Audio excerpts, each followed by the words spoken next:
हमारा जो मोटिव है इसका, वो रिवीजन का मोटिव है, मैं आपको बता दूं अच्छे से, एमसीक्यू भी कराएंगे, लेकिन इस पे थोड़ा सा वन लाइनर फैक्ट पे काम कर लेते हैं। ठीक है। पहला वाला प्रश्न आपकी आंखों के सामने है, जिसको आंसर पता है वो जल्दी से आंसर बताएगा। यहां पर कह रहा है कि भारत का सबसे बड़ा कैनियन कौन सा है। दोस्तों कैनियन होता क्या है, सबसे पहले इस बात को समझ लेते हैं। कैनियन का मतलब होता है नदी द्वारा काटा क्षेत्र, नदी द्वारा काटा गया बड़ा क्षेत्र। एक नदी जो होती है ना, जब एक बड़े क्षेत्र को काट देती, काटा गया बड़ा क्षेत्र नहीं, हम बोलेंगे बड़ा पर्वतीय भाग। जैसे नदी जब पर्वतों से गुजरती है तो एक बड़े क्षेत्र को काट देती है, जैसे कोई पहाड़ है, इस पहाड़ को नदी ऐसे काट करके यूं कर देगी और यहां नदी बह रही होगी, देन इट कॉल्ड कैनियन। आगे बात समझ में। तो दो चीजें याद रखना, एक शब्द होता है कैनियन, कैनियन बड़ा होता है, गॉर्ज इससे छोटा होता है। ठीक है, इस बात को आप अच्छे से जानते ही होंगे, है ना। कैनियन बड़ा होता है और गॉर्ज कैसा होता है, छोटा होता है। वेरी गुड, आंसर आना शुरू हो गए।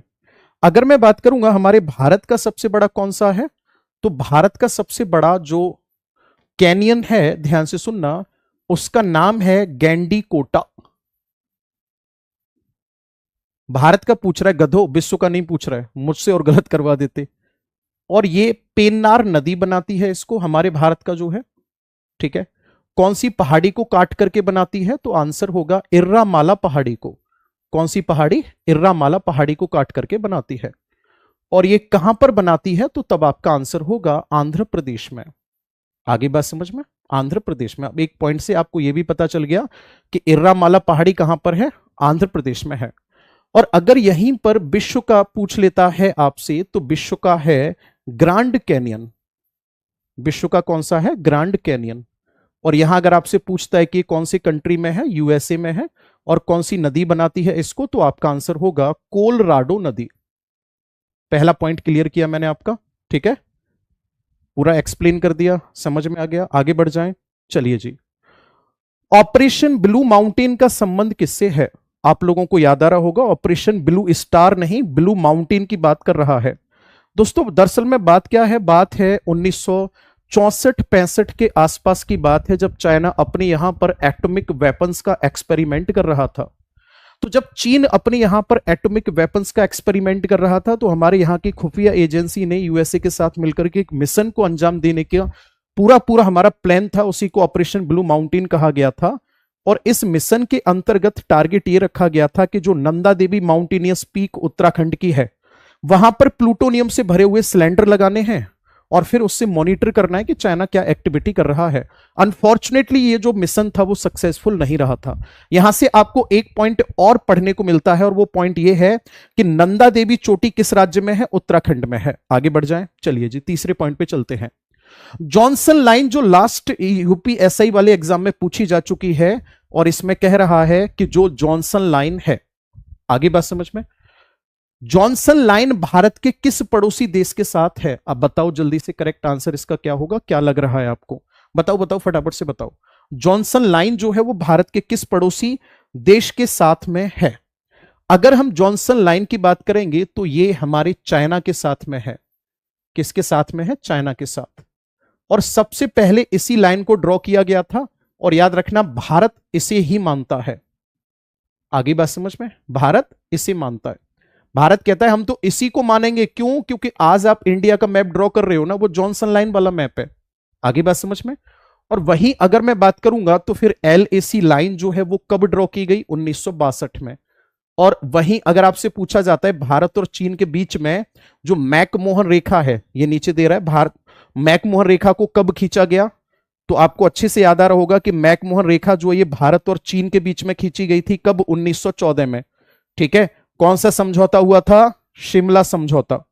तो जो ये शिमला समझौता हुआ था, उस शिमला समझौते के आधार पर मैकमोहन रेखा को खींचा गया था, कब, 1914 में। किस किस के बीच खींचा गया था, आंसर होगा भारत और चीन के बीच में इस रेखा को खींचा गया था। सतलज यमुना लिंक नहर कहां पर है। दोस्तों आप याद करो जरा, इधर अगर हम बात करेंगे तो ये पंजाब है, और पंजाब में जो नदी बह रही है, इस नदी का नाम है सतलज नदी या सतलुज नदी। और इधर ऐसे यूं एक नदी है, इस नदी का नाम है यमुना नदी। और यमुना नदी इस बॉर्डर से होते हुए आ गई कहां पर? हरियाणा में। अब यह देखा गया कि भाई इसमें तो पानी कम हो जाता है हरियाणा आते आते। यहां पर डैम बना हुआ है जिस डैम का नाम है भाखड़ा डैम। तो प्रोजेक्ट ये था कि क्यों ना भाखड़ा डैम का पानी जो है वो यमुना तक लाया जाए। इसी को सतलज यमुना लिंक नहर कहा गया। तो अब ये किस किस राज्य के बीच का प्रोजेक्ट हो गया भाई? एक तरफ पंजाब हो गया, दूसरी तरफ कौन हो गया? हरियाणा हो गया। और इसकी लंबाई कितनी होगी? 214 किलोमीटर होगी। लेकिन पंजाब तैयार नहीं हुआ पानी देने के लिए। तो ये अपने आप में एक डिस्प्यूटेड प्रोजेक्ट रहा है, किसका? पंजाब और हरियाणा का। ठीक है, एक पंजाबी सिंगर का नाम सुना होगा आप लोगों ने, सिद्धू मूसेवाले का गाना आया था SYL, जो काफी डिस्प्यूटेड हो गया था, बैन भी कर दिया गया था उसको कई जगह। एनीवे, कालादान परियोजना भारत और किस देश के साथ में है? दोस्तों कालादान बेसिकली अगर मैं बात करूंगा तो ये एक नदी का नाम है। आगे बात समझ में। और ये नदी कहां बहती है? तो तब आपका आंसर होगा ये नदी बहती है भारत और म्यांमार में। कहां बहती है ये वाली नदी? भारत और म्यांमार के बॉर्डर पर बहती है।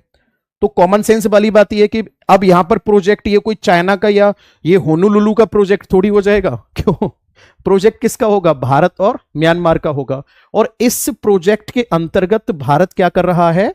कालादान नदी का सहारा लेते हुए म्यांमार के सितवे बंदरगाह को विकसित कर रहा है, जिससे कि नॉर्थ ईस्ट के साथ अपनी कनेक्टिविटी को बेहतर किया जा सके। ओके, चलिए, भारत पहले किस महाद्वीप के साथ जुड़ा हुआ था? ये मैंने आज भी पढ़ा है यूपीएसआई वाले बैच में। अगर हम 120 मिलियन वर्ष पहले की बात करेंगे तो हमारा जो इंडिया है वो किसके साथ जुड़ा हुआ था सर? अफ्रीका के साथ जुड़ा हुआ था। यानी कि भारत और अफ्रीका आपस में जुड़े हुए थे। ये बात हमें कैसे पता चलती है? ये बात हमें पता चलती है on the basis of rock structures, यानी चट्टानों की संरचना के आधार पर। क्योंकि भारत की चट्टानें जो हैं वो अफ्रीका महाद्वीप के साथ मैच कर रही हैं, एशिया के साथ मैच नहीं करती हैं। आगे कह रहा है कि विश्व का सबसे पुराना पर्वत कौन सा है? अगर हम पुराने पर्वत की बात करेंगे तो करेक्ट आंसर होगा अरावली। कौन सा पर्वत है? अरावली पर्वत। जो अरावली पर्वत है इसको विश्व का सबसे पुराना वलित पर्वत या मोड़दार पर्वत माना जाता है। और ऐसा माना जाता है कि लगभग 370 मिलियन वर्ष पहले, ठीक है ना, कब? 370 मिलियन वर्ष पहले की बात है जब ये अरावली माउंटेन बना था। और किस युग में बना था? तो तब आपका आंसर होगा प्री कैम्ब्रियन युग में बना था। कौन सी युग में बना था? प्री कैम्ब्रियन युग में बना था। ठीक है, अरावली जो है ये विश्व का सबसे पुराना पर्वत माना जाता है। विश्व का सबसे नया पर्वत कौन सा है? ये नाम तो आप बताओगे, मैं नहीं बताऊंगा। विश्व का सबसे नया पर्वत बताओ फटाफट से, जल्दी से, फटाफट से। विश्व का सबसे नया पर्वत कौन सा है? बताएंगे जल्दी से, चलिए।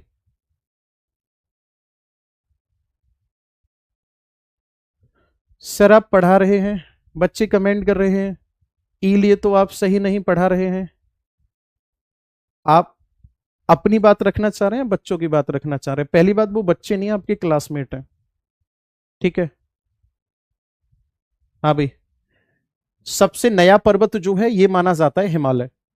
और हिमालय को क्यों माना जाता है? तो इसलिए माना जाता है हिमालय को सबसे नया, क्योंकि इसकी जो ऊंचाई है, इसकी ऊंचाई की अगर हम बात करेंगे तो इसकी ऊंचाई लगातार बढ़ रही है। वैसे ये लगभग 50 मिलियन वर्ष पहले इसका निर्माण शुरू हुआ था। भारत के कौन से भाग में खनिज ज्यादा पाए जाते हैं? अगर हम अपने इंडिया को डिवाइड करेंगे तो हमारे इंडिया का जो ये ईस्ट वाला जो पार्ट है, ठीक है ना, हमारे भारत का जो पूर्वी भाग है, इस पूर्वी भाग में अगर हम देखेंगे तो यहां पर सबसे ज्यादा खनिज पाए जाते हैं। और यही कारण है कि हमारे भारत के पूर्वी भाग में हैवी इंडस्ट्रियल प्लांट जो थे इनको यहां पर लगाया गया था। हमारे भारत में हैवी इंडस्ट्रियल प्लांट जो थे इनको स्थापित किया गया था। और ये कौन सा क्षेत्र आता है? ये क्षेत्र आता है सर छोटा नागपुर वाला, छोटा नागपुर क्षेत्र आता है ये। यहां पर पूरे भारत के 80% कोयले के भंडार पाए जाते हैं। आगे बात समझ में। सबसे ज्यादा कोयला मिलता है यहां पे, सबसे ज्यादा लौह अयस्क मिलता है यहां पे, सबसे ज्यादा यहां पर कॉपर मिलता है। ये पूरे के पूरे मेटलिक और नॉन मेटलिक मिनरल्स इस वाले क्षेत्र में देखने को मिलते हैं।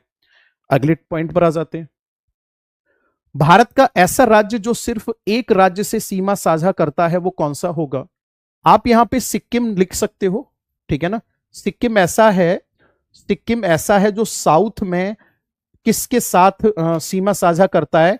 पश्चिम बंगाल के साथ सीमा साझा करता है ना। साउथ में किसके साथ? पश्चिम बंगाल के साथ सीमा साझा करता है, जबकि इसके नॉर्थ में, ईस्ट में और वेस्ट में अलग अलग कंट्री हैं। नॉर्थ की अगर मैं बात करूंगा इसके, तो कौन सा है? नॉर्थ में है चाइना, ठीक है। ईस्ट की अगर मैं बात करूंगा तो आपको पता है ईस्ट में क्या है? भूटान है। और वहीं अगर हम बात करेंगे वेस्ट की, तो वेस्ट में कौन सा कंट्री है? नेपाल है ना। चलिए जी, अगले पॉइंट पर आ जाते हैं। विश्व का सबसे ऊंचा पोलो मैदान कौन सा है? सारे बैचों में पढ़ा रखा है मैंने। विश्व का सबसे ऊंचा पोलो का जो मैदान है वो कौन सा है? बताएंगे जल्दी से। विश्व का सबसे ऊंचा पोलो का मैदान कौन सा है? बताओ जल्दी से। विश्व का सबसे ऊंचा पोलो का मैदान, आप लोगों ने हिस्ट्री में गुलाम वंश का नाम सुना होगा, वहां पर कुतुबुद्दीन ऐबक का नाम आता है, जो पोलो गेम को खेलते समय गिरकर मर गया था। तो वो जो पोलो का मैदान है पूरे विश्व में, इस पोलो के मैदान का नाम है सांदुर मैदान। और जो ये सांदुर मैदान है ये कहां पर पड़ता है? तो तब आपका आंसर होगा ये पीओके के नॉर्थ रीजन में पड़ता है, जिसे कहा जाता है गिलगिट रीजन या गिलगिट क्षेत्र कहा जाता है इसको, ठीक है ना। क्या कहा जाता है इसको? गिलगिट क्षेत्र कहा जाता है। सियाचिन ग्लेशियर से कौन सी नदी निकलती है? देखो, अगर हम बात करेंगे एक ग्लेशियर की, तो आप ऐसे समझ लो कि ये ग्लेशियर है। इस ग्लेशियर का नाम है रीमो। रीमो ग्लेशियर से एक नदी निकलती है, इस नदी का नाम है श्योक नदी। कौन सी नदी? श्योक नदी। इस श्योक नदी में एक नदी इधर से आकर के मिलती है, इस नदी का नाम है गलवान। और इसी में एक नदी इधर से आकर मिलती है, इस नदी का नाम है नुब्रा नदी। क्या नाम है? नुब्रा नदी। और नुब्रा नदी कहां से निकलती है? तो यही नुब्रा निकलती है सियाचिन से। आगे बात समझ में? तो याद रखना, सियाचिन से कौन सी नदी निकली? नुब्रा। गलवान नदी और नुब्रा नदी किसकी सहायक नदी है? सियोक की। और फर्दर सियोक किसको ज्वाइन कर लेती है? तो तब आपका आंसर होगा सिंधु नदी को ज्वाइन कर लेती है, ठीक है। अब ध्यान से सुनना, गलवान घाटी जो है ये, इसका जो उद्गम होता है वो अक्साई चीन वाले क्षेत्र से होता है। तो यही कारण है कि जो गलवान नदी का क्षेत्र है, जिसे गलवान घाटी कहा जाता है, ये विवादित है। किस किस के बीच में? भारत और चीन के बीच में विवादित है गलवान घाटी वाला क्षेत्र। आपको याद आ रहा होगा, लद्दाख का एक व्यक्ति था जिसका नाम है गुलाम रसूल गलवान। क्या नाम है उसका? गुलाम रसूल गलवान है, ठीक है। उसी के नाम के आधार पर इसका नाम रखा गया है। ओके, चलिए जी आगे बढ़े। भाई कहां से ये निकल निकल के आ रहे हैं बैक्टीरिया वायरस इस वाली क्लास में? टाइम वेस्टिंग है ये। अरे भाई रिवीजन ही तो करा रहा हूं तेरा, है ना। अब तू मजाक बना रहा है, टाइम वेस्ट हो रहा है, मत कर भाई, तू मत करने क्लास को। अमन सिंह कह रहे हैं नॉलेज 1%, कॉन्फिडेंस 99%। यही तो मैं देख रहा हूं इतनी देर से कि आप इतनी कॉन्फिडेंस के साथ कैसे कमेंट कर पा रहे हो। और आप आप और आप खुद ही बता रहे हो इस बात को, मतलब मेरा जो डाउट था आप उसको दूर कर रहे हो, है ना। विश्व का सर्वाधिक जैव विविधता वाला मरुस्थल कौन सा है? ठीक है। वैसे एक बात बताऊं, आपको लग भी रहा है ना कि मैं अपनी नहीं कह रहा हूं, आपको लग भी रहा है कि सामने वाले का जो है नॉलेज नहीं है उसमें, लेकिन तब भी कॉन्फिडेंस दिखा रहा है, तो आपको अप्रिशिएट करना चाहिए, है ना। कोई सपोर्ट करने वाला भी तो हो। अब सारे लोग उसकी पैर खींचने वाले हो जाएंगे, फिर तो ये हो जाए ना भाई कि भाई कैसे बात बनेगी, है ना। हाँ हाँ। विश्व का सर्वाधिक जैव विविधता वाला मरुस्थल कौन सा है? ठीक है, देखो मरुस्थल की अगर हम बात करेंगे तो इस पे 3 से 4 पॉइंट हमें अच्छे से ध्यान में रखने हैं। मरुस्थल की अगर हम बात करेंगे तो विश्व का सबसे बड़ा मरुस्थल अगर आपसे पूछा जाता है तो आंसर होगा अंटार्कटिका। गर्म मरुस्थल अगर पूछा जाता है, ठीक है, गर्म मरुस्थल अगर आपसे पूछा जाता है तो सहारा होगा। और विश्व का सबसे ज्यादा जैव विविधता वाला और विश्व का सबसे ज्यादा जनसंख्या घनत्व वाला जो मरुस्थल है उसका नाम है थार मरुस्थल। कौन सा मरुस्थल है? थार मरुस्थल है, ठीक है। कौन सा है? थार मरुस्थल है। यार मैं तो अपनी बता रहा हूं सच में, अगर मैंने किसी को अप्रिशिएट नहीं किया तो किसी की बुराई भी नहीं की, है ना। आदमी अपने एफर्ट डाल रहा है, पसंद आ रहा है तो ठीक है, नहीं तो क्या मतलब है, क्यों? थार मरुस्थल है, ठीक है। अब इसका एक बात ध्यान में रखनी है, ये कहां कहां है थार मरुस्थल? ये है भारत में, और कहां पर है ये? पाकिस्तान में। दो देशों में फैला हुआ ये थार मरुस्थल जो है, ठीक है।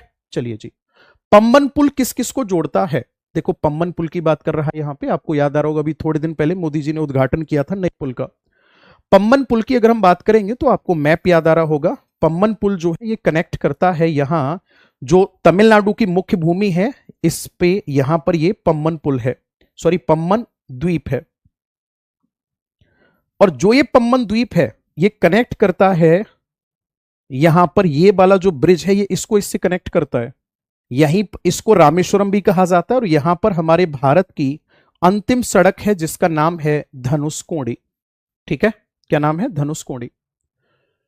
कच्छा थीबू या तीबू द्वीप किसका अधिकार है? दरअसल में 1974 की बात है, जब इस द्वीप को भारत ने किसको दे दिया था? इसको भारत ने दे दिया था इस द्वीप को, किस कंट्री को? श्रीलंका को, ठीक है। तो वर्तमान में किसका अधिकार है? श्रीलंका का अधिकार है।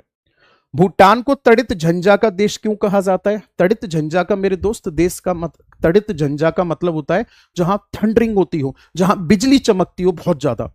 दरअसल में है क्या, भूटान की अगर हम बात करेंगे तो जैसे ये ऊंचे ऊंचे पहाड़ हैं, ठीक है, इनके बीच में यहां भूटान बसा हुआ है, और इसे कहा जाता है नैरो वैली। मैं दोनों लिख देता हूं, क्या कहा जाता है इसको? इसे कहा जाता है नैरो वैली, यानी कि इसे कहा जाता है सकरी घाटी। आगे बात समझ में? इसे सकरी घाटी कहा जाता है। तो अब क्या होगा, यहां बादल बना, यहां बादल बना, यहां बादल बना। अब मेरी बात को सुना, अगर ये बादल इधर गया तो इससे टकरा जाएगा, इधर गया तो इससे टकरा जाएगा। तो यहां बादलों के टकराने की जो संभावना है वो बहुत ज्यादा रहती है, बहुत ज्यादा बादल टकराते हैं, इसीलिए इसे तड़ित झंझा का देश कहा जाता है। ओके, चलिए जी। माउंट एवरेस्ट का पुराना नाम क्या था? यह भी बड़ा मजेदार है। माउंट एवरेस्ट की अगर हम बात करेंगे तो माउंट एवरेस्ट का जो पुराना नाम था वो था पीक 15। इसका पुराना नाम क्या था? पीक 15 था इसका पुराना नाम, ठीक है।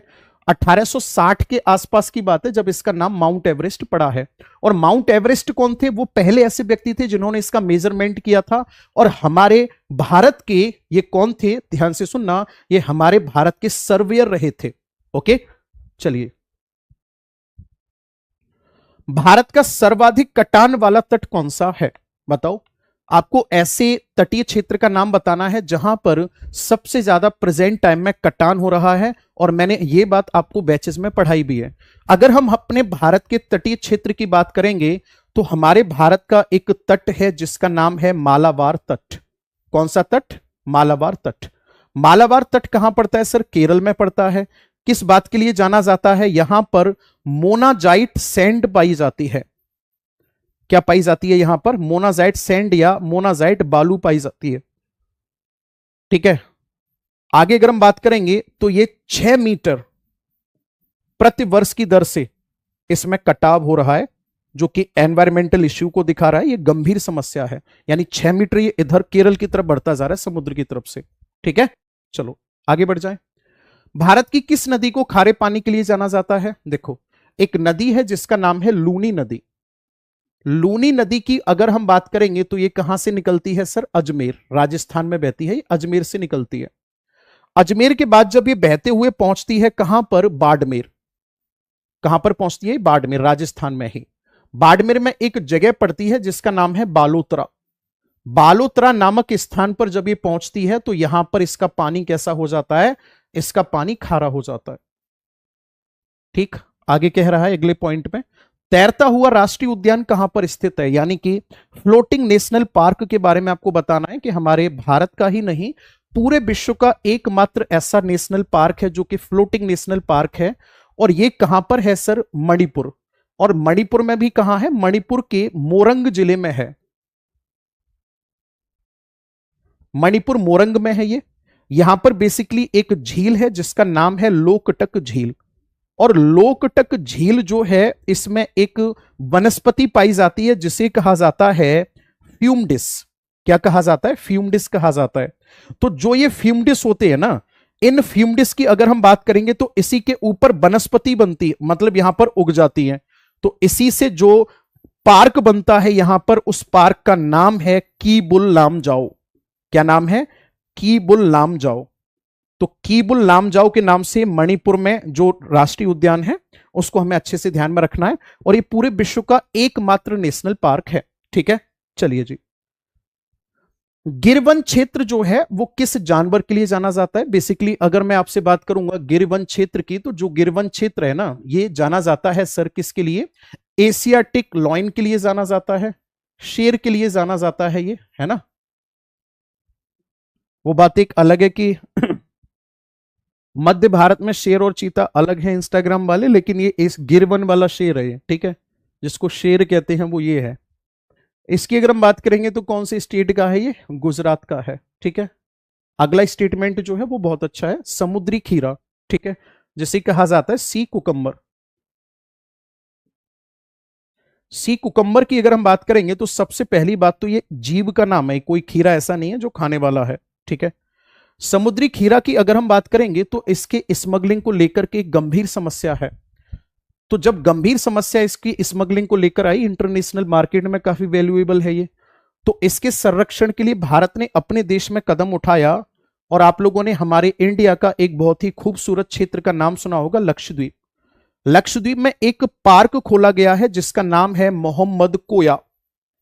ठीक है, मोहम्मद कोया संरक्षण संस्थान, मोहम्मद कोया कंजर्वेशन इंस्टीट्यूट है इसका। ठीक है, और याद रखना, इसी से एक पॉइंट और याद आ रहा है, यहां पर लक्षद्वीप में कोया क्या है? कोई व्यक्ति का नाम है, क्या है? ध्यान से सुनना, कोया से याद रखना, कोया जो है यहां की सबसे बड़ी जनजाति है। तो यहां से आपको यह भी पता चल गया कि जो लक्षद्वीप है वहां पर सबसे बड़ी जनजाति कौन सी है, तो तब आपका आंसर क्या होगा? मोहम्मद कोया होगा। बात क्लियर है यहां तक? अच्छा एक बात बताओ सारे लोग, मजाक अपनी जगह, मजे बाद में ले लेना, पहली क्लास है, आपको बेनिफिशियल लग रहा है या नहीं? कुछ रिवाइज हो पा रहा है या नहीं? एक बार जल्दी से हाँ या ना कमेंट करो, क्योंकि मैंने पहले ही बोला था कि अगर हम सही डायरेक्शन में होंगे तो बाइलिंगुअल भी करा देंगे, क्वेश्चंस और भी ऐड करा देंगे। पहले अच्छे से एक बार कॉन्फिडेंस में रहो। यहां से मैं 2 पॉइंट पता चल रहे हैं, लक्षद्वीप में मोहम्मद कोया संरक्षण पार्क है, दूसरा में यह भी पता चल रहा है कि लक्षद्वीप में कोया जनजाति जो है वो सबसे बड़ी जनजाति है। आगे बात समझ में, कोया जनजाति जो है वो कैसी है? सबसे बड़ी जनजाति है। अब ये बायो के क्वेश्चंस यहां से मतलब स्टेटमेंट शुरू हो रहे हैं, हिस्ट्री के भी स्टेटमेंट आएंगे, एक एक करके सारा देखेंगे। देखो ध्यान से, देखो हड्डियां किसके द्वारा आपस में जुड़ी हुई होती हैं? यहां पर हम 2 चीजों को ध्यान में रखेंगे। देखो, जब भी हम बोन की बात करेंगे यानी कि हड्डी की बात करेंगे, तो आप इसको ऐसे समझ लो, बोन से बोन जो होती है ना, ये जुड़ी हुई होती है किसके द्वारा? लिगामेंट के द्वारा। इसको हिंदी में स्नायु कहा जाता है, बेसिकली टिश्यू होता है ये, लिगामेंट के द्वारा जुड़ी हुई होती है। लेकिन अगर आपसे पूछा जाता है कि बोन और मसल्स में क्या कनेक्शन होता है, मांसपेशी में, तो ये टेंडन के द्वारा जुड़ी हुई होती है। ठीक है, किसके द्वारा? टेंडन, और इसको हिंदी में कहा जाता है कंदरा। तो यहां से आपको ये वाला पॉइंट अच्छे से ध्यान में रखना है। ओके, राइबोसोम जो होते हैं, राइबोसोम की फैक्ट्री किसे कहा जाता है? देखो ये हो गया केंद्रक। कौन हो गया ये? केंद्रक, यानी कि न्यूक्लियस। ठीक, इस न्यूक्लियस में यहां छेद होते हैं, छोटे छोटे रंध्र होते हैं ऐसे यूं। इसके अंदर एक ये वाला पॉइंट और होता है जिसे कहा जाता है केंद्रिका। ठीक है, और इसको इंग्लिश में बोला जाता है न्यूक्लियोलस। तो जो केंद्रिका होती है ना, इस केंद्रिका के अंदर राइबोसोम बनते हैं। इसी के अंदर क्या बनते हैं? इसी केंद्रिका के अंदर राइबोसोम बनते हैं। आगे बात समझ में? तो याद रखना, राइबोसोम की फैक्ट्री जो होगा वो केंद्रिका होगा, और इससे बाहर निकलकर राइबोसोम, यहां पर एक आप लोगों ने नाम सुना होगा एंडोप्लाज्मिक रेटिकुलम, उस पर जाकर के चिपक जाते हैं। ठीक है ना, चलिए अगले पॉइंट पर आ जाते हैं। रक्त का थक्का बनाने वाले प्रोटीन कौन से हैं? रक्त के थक्के से क्या मतलब है? हमारी बॉडी से जब ब्लड निकलना शुरू होता है तो उसका रुकना जरूरी होता है, इसी को ब्लड क्लॉटिंग का नाम दिया जाता है। अब ब्लड क्लॉटिंग के लिए किसकी जरूरत होती है हमें? ब्लड क्लॉटिंग के लिए हमें जरूरत होती है प्रोटीन की, जो हमारे ब्लड में पाए जाते हैं। आगे बात समझ में? देखो ध्यान से, जैसे आप लोगों ने सुना होगा प्रोथ्रोम्बिन, एक प्रोटीन होता है जिसका नाम होता है प्रोथ्रोम्बिन, और एक प्रोटीन होता है जिसका नाम होता है थ्रोम्बोप्लास्टिन। ये दोनों प्रोटीन जब मिलते हैं ना तो इससे बनता है थ्रोम्बिन प्रोटीन। क्या बनता है इससे? थ्रोम्बिन प्रोटीन बनता है। और फर्दर फिर थ्रोम्बिन प्रोटीन जो होता है ये एक और प्रोटीन के साथ कंबाइंड हो जाता है फाइब्रिनोजिन प्रोटीन, और इससे फिर लास्ट में बनता है फाइब्रिन प्रोटीन। ये सारे प्रोटीन के नाम है हमारे ब्लड में जो होते हैं, मतलब ये दो के मिलने से एक बन रहा है। तो फाइब्रिन प्रोटीन क्या करेगा, यहां किसी के घाव हो रखा है तो वो क्या करेगा ना, इस घाव के ऊपर इस तरीके से ऐसे यूं जाल बना देगा। इसी जाल में आरबीसी आकर फंस जाती है, एक शीट सी बन जाती है, पैकिंग बन जाती है, बैंडेड सा लग जाता है नेचुरल, और 3 से 4 मिनट में हमारा ब्लड बहना बंद हो जाता है। इसी को क्लॉटिंग या कोगुलेशन के नाम से जाना जाता है। ठीक है ना? चलिए जी। और एक बीमारी होती है, आप लोगों ने सुना होगा, क्या बोलते हैं उसको? हीमोफीलिया बोलते हैं क्या? जिसमें ये क्लॉटिंग नहीं होती, बड़ा खतरनाक होती है। बाडियार वंश का शासक था, उसको ये बीमारी थी। तो जो सैनिक थे, आधे से ज्यादा सैनिक तो उसी को प्रोटेक्ट करते थे। बोले राजा साहब जो चलते फिरते बैलून है, कहीं से भी हल्के से फूट गए तो ब्लड बंद नहीं होगा। पूर्ण पाचक रस किसे कहा जाता है? यानी कि मैं इंग्लिश में लिख देता हूं इसको। इसमें पूछ रहा है आपसे कि कंप्लीट डाइजेस्टिव जूस किसे कहा जाता है। ठीक है, कंप्लीट डाइजेस्टिव जूस किसे कहा जाता है? कंप्लीट डाइजेस्टिव जूस जो है वो कहा जाता है पैनक्रियाटिक जूस को। हमारे डाइजेस्टिव सिस्टम में आप लोगों ने सुना होगा अग्नाशय। अग्नाशय से जो रस निकलता है उसको अग्नाशय रस कहा जाता है। और जो अग्नाशय रस होता है ना अग्नाशय रस की अगर हम बात करेंगे तो अग्नाशय रस जो होता है इसके अंदर जो एंजाइम पाए जाते हैं, बोर्ड टूट जाएगा नहीं यार। अग्नाशय रस की अगर मैं बात करूंगा ना तो इसमें जो एंजाइम होते हैं ना, ये अकेला ऐसा रस है जिसमें फैट, प्रोटीन और कार्बोहाइड्रेट, फैट, प्रोटीन और कार्बोहाइड्रेट सारे के सारे जो है ना वो अकेला ही इसको पाचित कर देता है। ठीक है, इसलिए इसको पूर्ण पाचक रस के नाम से जाना जाता है। ठीक है, अगले पॉइंट पे आ जाओ। ये वस्त्रोन कर दिया है इसने, वैसे ही वैसोप्रीन है, वैसोप्रीन हार्मोन, या इसी को एंटी डाईयूरेटिक हार्मोन के नाम से जाना जाता है। ठीक है, मेरी बात को बहुत ध्यान से सुनना। अगर हम वैसोप्रीन हार्मोन की, सर नागिन कहां से आई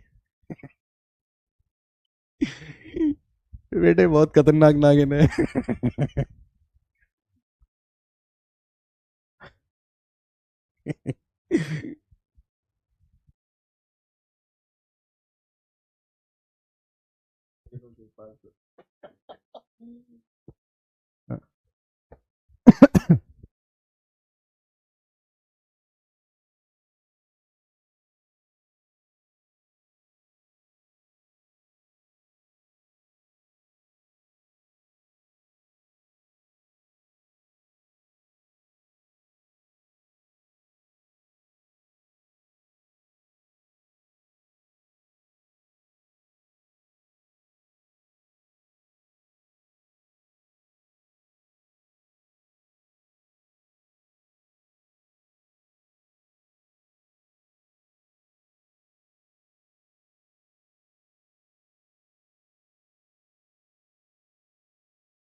ओ माय गॉड।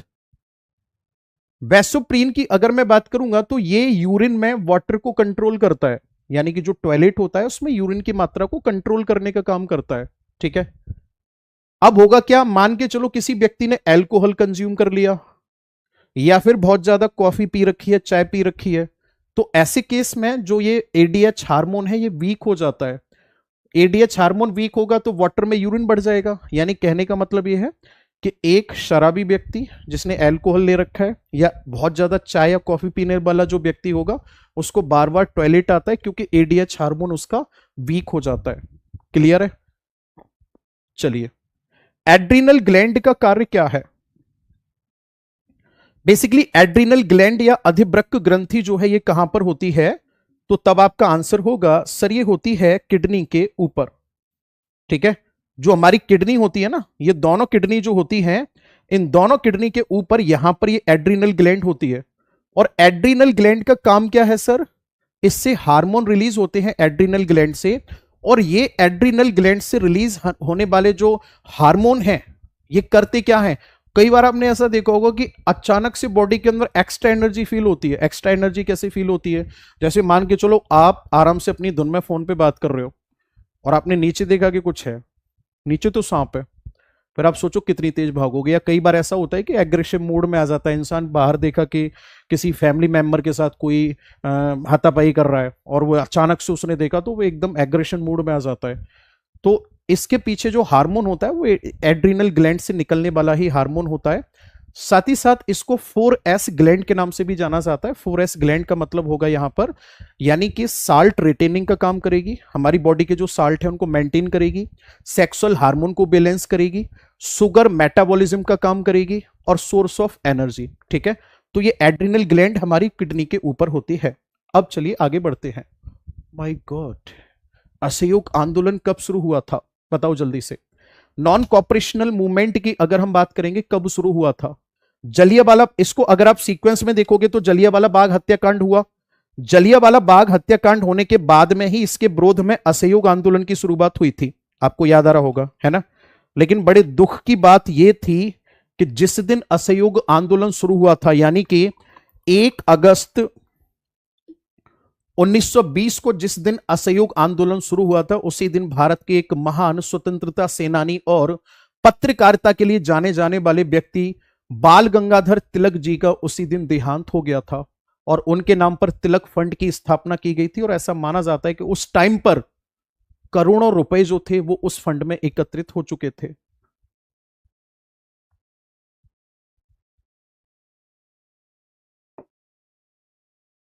ठीक है, ये शुरू किया गया था 1 अगस्त 1920 को। आगे अगर हम बात करेंगे तो कुतुब मीनार का निर्माण किसने किया, देखो अगर पहली मंजिल पूछी जाती है तो कुतुबुद्दीन ऐबक ने। ठीक है, दूसरी, तीसरी और चौथी अगर पूछी जाती है तो इल्तुतमिश ने, और अगर पांचवी पूछी जाती है तो फिरोज शाह तुगलक ने। ऐसे ही है, फिरोज शाह तुगलक ने। और याद रखना 1368 की बात है, इस पे बिजली गिर गई थी। जब बिजली गिरी तो उसके बाद जो ये फिरोज शाह तुगलक था, इसी ने इसकी मरम्मत कराई थी। सत्यार्थ प्रकाश किताब किसने लिखी, बताओ फटाफट से। सत्यार्थ प्रकाश जो किताब है ये किसने लिखी थी, बताइए बताइए बताइए बताइए। सत्यार्थ प्रकाश जो किताब है ये किसने लिखी थी।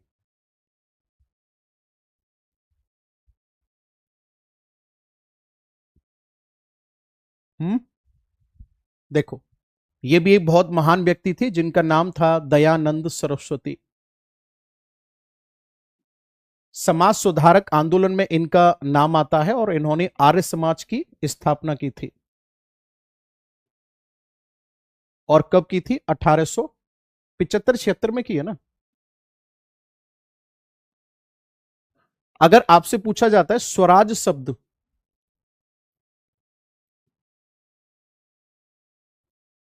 सबसे पहले प्रयोग किया था इन्होंने,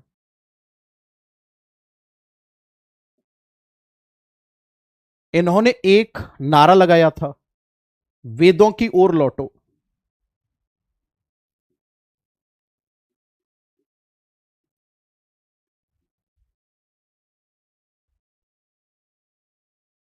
है ना, इन्होंने क्या बोला था, वेदों की ओर लौटो।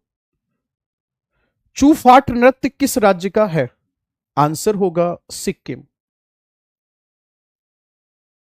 है ना। आगे अगर मैं बात करूंगा सिक्किम में तो आप लोगों ने सुना होगा याक छम। है ना। छम नृत्य की अगर बात की जा रही है तो बेसिकली तिब्बत वाला जो कल्चर है, उस तिब्बत कल्चर पे ये सेलिब्रेट किए जाते हैं। ठीक है, तो समझ जाना कि यहां की बात हो रही है।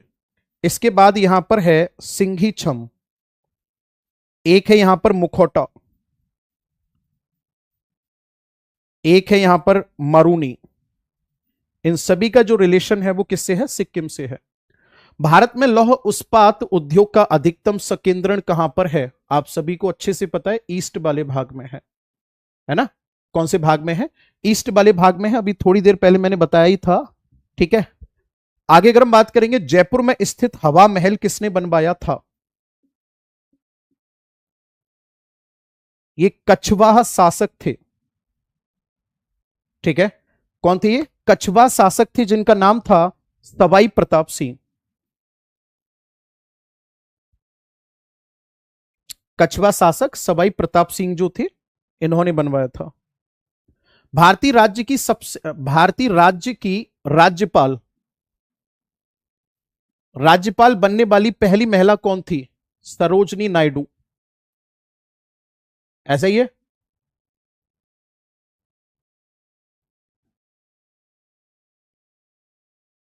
1947 में इनको बनाया गया था संयुक्त प्रांत, जो आज का यूपी है। ठीक है, आगे अगर हम बात करेंगे तो वास्को डिगामा कालीकट में किस वर्ष उतरा था? तो कालीकट कोझिकोड केरल कह सकते हो आप, मैं लिख देता हूं यहां पर, यह था कालीकट।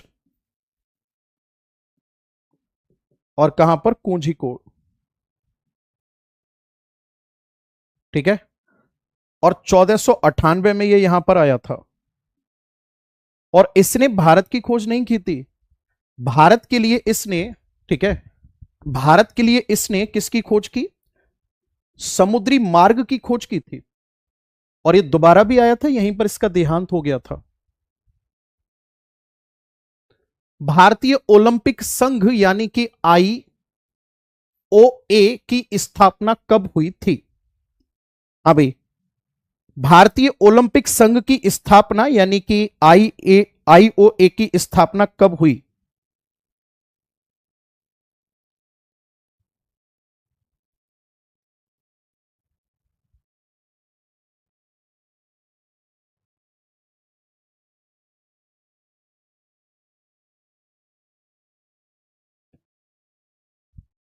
एक मिनट अभी करते हैं, आप आंसर बताओ जब तक।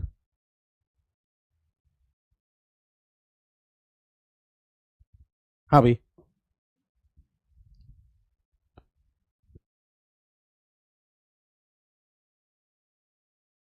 कुलदीप का चार्जर ले जियो। अरे तो उठा के दे देना उसको, चला जाएगा फिर वो। यहां से ले तो जा पहले। इंडियन ओलंपिक संघ की स्थापना कब हुई थी? भारतीय ओलंपिक संघ की अगर हम बात करेंगे तो ये 1927 में हुई थी। अच्छा, पहले ओलंपिक खेल की अगर हम बात करेंगे तो आजादी से पहले कहां खेला गया? तो तब आपका आंसर होगा लाहौर। सबरीमाला मंदिर कहां पर स्थित है? सबरीमाला मंदिर की अगर हम बात करेंगे तो केरल का एक जिला पड़ता है, आप लोगों ने सुना होगा, इसका नाम है पटनामथिट्टा। अरे यार ऐसे कर, पटनामथिट्टा जो जिला है ना केरल का, ठीक है, उस जिले में एक नदी बहती है जिसका नाम है पंबा। इस पम्मा नदी के किनारे पर जो मंदिर है वो है सबरीमाला मंदिर। और ये किसको डेडिकेटेड है? आपको याद आ रहा होगा, लॉर्ड अयप्पा, भगवान अयप्पा जो ब्रह्मचर्य का रूप माने जाते हैं, अयप्पा जी को समर्पित है ये। तो यहां पर फीमेल की एंट्री नहीं थी, लेकिन सुप्रीम कोर्ट ने यहां पर एंट्री करवाई फिर फीमेल की, तो इसलिए ये काफी ज्यादा चर्चा में रहा है। और ऐसा भी नहीं कि केरल जो महिलाओं का सम्मान नहीं करता है, आपने सुना होगा मां भद्रकाली जो है, वहां उस मंदिर पर एक आयोजन होता है फीमेल का, जिसे कहा जाता है अट्टुकल पोंगल। ठीक है, अट्टुकल पोंगल जो वहां पे फेस्टिवल मनाया जाता है, उसको सेलिब्रेट करने का जो अधिकार है ना, केवल मतलब जो ट्रेडिशन है वो है केवल फीमेल को। तो 2 बार गिनीज वर्ल्ड ऑफ रिकॉर्ड में वो दर्ज हो चुका है इतनी बड़ी फीमेल गैदरिंग के लिए। ठीक है, चलिए जी। आरबीडी नहीं होगा, या आरबीआई होगा। आरबीआई के पहले गवर्नर कौन थे? आरबीआई की अगर मैं बात करूंगा 1935 में, ठीक है, जो गवर्नर थे उनका नाम था ओसबर्न स्मिथ।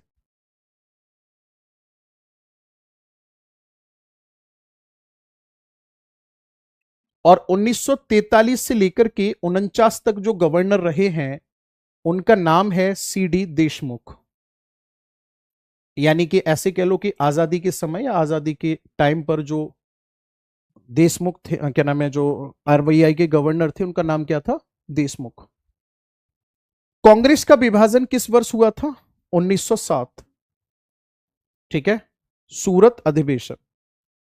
आपको बहुत अच्छे से याद आ रहा होगा कि जो कांग्रेस का विभाजन हुआ था इसके पीछे कारण था बंगाल विभाजन। क्योंकि धीरे धीरे क्या हुआ, जो क्रांतिकारी थे उनकी विचारधारा में परिवर्तन ये आने लगा कि भाई अंग्रेज ऐसे हैं, इनके सामने गिड़गिड़ाना या आजादी, इनके सामने एक तरह से हम यूं कह सकते हैं कि इनके सामने शांति से बात करना वो आजादी की भीख मांगने जैसा होगा। ये लोग इतने बहरे हैं, अत्याचारी हैं, ऐसे नहीं सुनेंगे।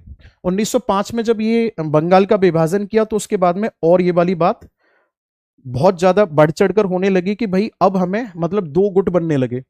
एक था नरम दल और एक था गरम दल।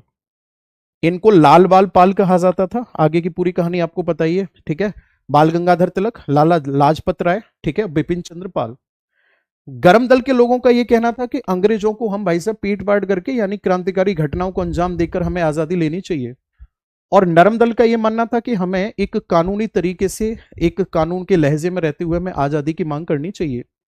1907 में क्या हुआ, ये लोग चाहते थे कि हम नागपुर में अधिवेशन कराएं और लाला लाजपत राय या बाल गंगाधर तिलक इनमें से कोई एक अध्यक्ष बने।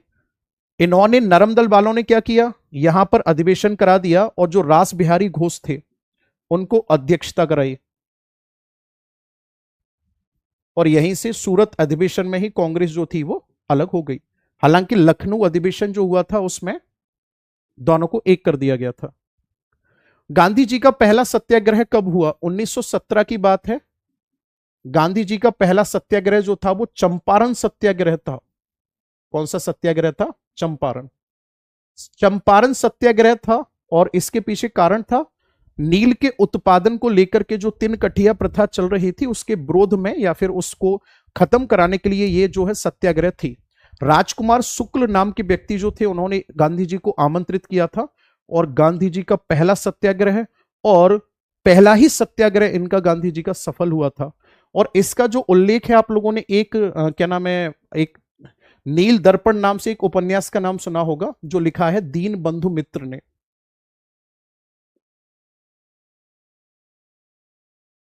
इसको भी ध्यान में रखेंगे। भारत छोड़ो आंदोलन के समय वायसराय कौन था? लिलिथगो। 1942 की बात है जब ये भारत छोड़ो आंदोलन शुरू हुआ था और 1942 में गांधी जी ने मुंबई के ग्वालियर टैंक से नारा दिया था, करो या मरो अंग्रेजों भारत छोड़ो। ओके, खत्म। वाह दोस्तों, आज की क्लास कैसी रही कमेंट सेक्शन में जरूर बताना। दूसरा मैं एक बात और बता दूं, कल से होगा क्या, कल मैपिंग की जो हम क्लास कर रहे हैं उसमें कल जो हमारी क्लास है वो जम्मू कश्मीर की है। उसके बाद में हम फिर परसों से हम लोग यूपी मैपिंग को शुरू कर देंगे और बढ़िया तरीके से शुरू करेंगे। तो मैपिंग की क्लास जो रहेगी आपकी वो रहेगी रात को 8 बजे। ये टाइम फिक्स कर दिया मैंने, ठीक है। और जो ये वन लाइनर वाली क्लास है, ये वन लाइनर वाली जो क्लास है ये रहेगी 3 बजे।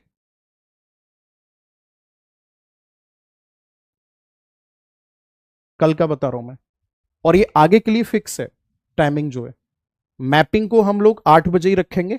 कल जम्मू कश्मीर से शुरुआत कर रहे हैं हम लोग, फिर यूपी की करा देंगे।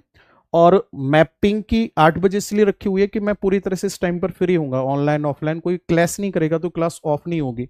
कई बार ऐसा होता है कि बीच में क्लास ऑफ होती है, फिर आप लोग ताने मारने लगते हो कि फ्री टाइम में आते हो, ये है वो। ऐसा नहीं फ्री टाइम है, वो कहीं ना कहीं कोई बैच फंस रहा होता है, इसलिए इसको रखा हुआ है। 3 बजे मेरा स्लॉट फ्री रहता है तो मैं 3 बजे इसको वन लाइनर वाला जो है कल दोपहर 3 बजे होगा, ठीक है। सर पहले यूपी जीके करा दीजिए, मैंने बोला तो है। कल हम जम्मू कश्मीर को हर हाल में खत्म कर देंगे, चाहे 1 से 1.5 घंटे की क्लास हो, ठीक है। परसों जो होगा यानी कि 22 तारीख से 22 अगस्त जो होगा उसमें आपको अपने आप इवेंट दिख जाएगा यूपी जीके का, ठीक है। यूपी को बहुत अच्छे से हम लोग कंप्लीट करेंगे, बाकी आप लोग रिव्यू जरूर करना। और हाँ, इसका जो पीडीएफ है अभी आपको विद इन 5 मिनट, 2 ऑप्शन है, जो लोग टेलीग्राम यूज करते हैं उनको टेलीग्राम पर ये जीके बाई विवेक यादव के नाम से जो टेलीग्राम है वहां से डाउनलोड कर सकते हो आप इसको, ठीक है। और जो लोग टेलीग्राम यूज नहीं करते हैं वो मैं पिन करा दूंगा, जो व्हाट्सएप चैनल का लिंक है वहां से जाके डाउनलोड कर सकते हो, ठीक है। चलिए जी, ओके। मैं आज के सेशन में इतना ही रखता हूं। मैं पूरी उम्मीद करता हूं कि मैं आप लोगों के लिए और जितनी मेहनत कर सकता हूं मैं जरूर करूंगा। और ये जो पहला आइडिया था मेरा, ठीक है, मतलब मैंने कभी इस पैटर्न पे नहीं कराया, हो सकता है आपने कहीं और भी इस तरीके से पढ़ा हो। कई बार ऐसा होता है कि नया मेथड होता है, उसके लिए टीचर का भी थोड़ा सा माइंड में बनना चाहिए। तो मुझे जो पॉइंट ठीक लगे वो मैंने कराए हैं। कल का जो हमारा वन लाइनर होगा वो आज से और बेहतर होगा, और इसमें कुछ नए पॉइंट्स को और यूनिक पॉइंट को हम लोग करंट से रिलेट करके ऐड करेंगे। तो मैं पूरी उम्मीद करता हूं कि कल वाली क्लास आपको 100% और बेहतर तरीके से समझ आएगी, है ना। बाकी मजे मत लिया करो यार, या फिर तुम्हें ये पता है कि हम कुछ भी बोलेंगे तुरंत गुस्से में आ जाएंगे और फिर क्लास एकदम चटर बटर हो जाएगी या भंग हो जाएगी। तो मैं उन लोगों को बताना चाहूंगा वो एप्लीकेशन पे या पेड बैच में गुस्सा चला जाता है, ऑफलाइन में कर लेते हैं। यूट्यूब पे तो कितना भी गुस्से वाला टीचर हो नहीं करेगा, ठीक है। तो कल से आप अपनी इस एनर्जी को खराब मत करना, समझ रहे हो मैं क्या कर रहा हूँ। टू द पॉइंट, मुद्दे की बात पे रहोगे बढ़िया रहोगे, ठीक है। और सिलेक्शन ले लो, जहां जिससे बेहतर लगे उससे पढ़ लो। कौन पूछ रहा है बाद में किससे पढ़े थे, हमारे हाथ में सिलेक्शन होना चाहिए। सिलेक्शन होगा ना तो हम जैसे लोग आपसे एक मैसेज करने पर तुरंत आपका रिप्लाई भी करेंगे, मिलेंगे भी, है ना, और इंटरव्यू भी करेंगे। तो इस बात को अच्छे से ध्यान रखना। मैं भाई साहब मैंने पहले दिन कसम खा ली थी यूट्यूब पे, तुम एक बच्चे को ना डांटो, कुछ भी लिखो यहाँ पे। तो इसलिए मुद्दे की बात पे रहो, ओके। चलो बाय बाय, टेक केयर।